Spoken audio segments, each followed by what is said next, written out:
Saudi আরব বাংলাদেশ সহ মোট 14টি দেশের উপর অস্থায়ীভাবে ওমরা, ব্যবসা, ভ্রমণ ও পারিবারিক ভিসা নিষেধাজ্ঞা আরোপ করেছে। এই নিষেধাজ্ঞা জুন মাসের মাঝামাঝি সময় পর্যন্ত কার্যকর থাকবে। সৌদি কর্তৃপক্ষ জানিয়েছে, এই নিষেধাজ্ঞা চালু করার প্রধান কারণ হল হজের মৌসুমে অধিক লোকজনের সমাগম নিয়ন্ত্রণে রাখা, যাতে স্বাচ্ছন্দ্যে ও নিরাপদে মুসল্লিরা হজ পালন করতে পারেন। এই নিষেধাজ্ঞার আওতায় রয়েছে বাংলাদেশ, ভারত, পাকিস্তান, মিশর, Indonesia, Iraq, Nigeria, Jordan, Algeria, Sudan, Ethiopia, Tunisia, Yemen এবং মরক্কো। এদের মধ্যে যাদের ইতিমধ্যে ওমরা ভিসা রয়েছে তারা 13 এপ্রিল পর্যন্ত সৌদিতে প্রবেশ করতে পারবেন। তবে 13 এপ্রিলের পর থেকে এই নিষেধাজ্ঞা কার্যকর করা হবে।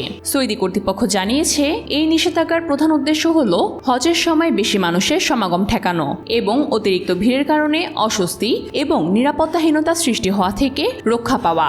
বিশেষ করে অতীতে অনেক মুসল্লি ওমরা এবং ভ্রমণ ভিসা নিয়ে সৌদি আরবে এসে হজ করার চেষ্টা করেছেন, যা সৌদির ভিসার নীতির বিরুদ্ধে। এতে করে অতিরিক্ত গরমের মধ্যে হজে অংশগ্রহণকারী মানুষের সংখ্যা বেড়ে যাওয়ার কারণে তাদের শারীরিক অবস্থা খারাপ হতে দেখা গেছে।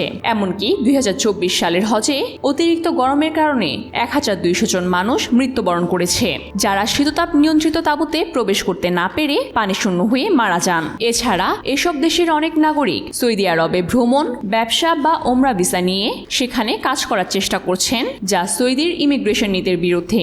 এ কারণে সৌদি কর্তৃপক্ষ সিদ্ধান্ত নিয়েছে যাতে হজের মৌসুমে সাধারণ মুসল্লিদের স্বাচ্ছন্দ্যে হজ পালনের সুযোগ দেওয়া হয় এবং অতিরিক্ত ভিড় থেকে নিরাপত্তা নিশ্চিত করা যায়। উল্লেখ্য, হজের মৌসুম শুরু হবে 4 জুন এবং শেষ হবে 9 জুন। এই সময়কালে সৌদি আরবে লাখ লাখ মুসল্লি একসঙ্গে হজ পালন করবেন। তাই সৌদি কর্তৃপক্ষ সকল দেশকে উদ্বিগ্ন না হওয়ার জন্য আহ্বান জানিয়েছেন এবং জানিয়েছেন যে এই নিষেধাজ্ঞা শুধু অস্থায়ী এবং ভ্রমণের নিরাপত্তা বজায় রাখতে প্রযোজ্য।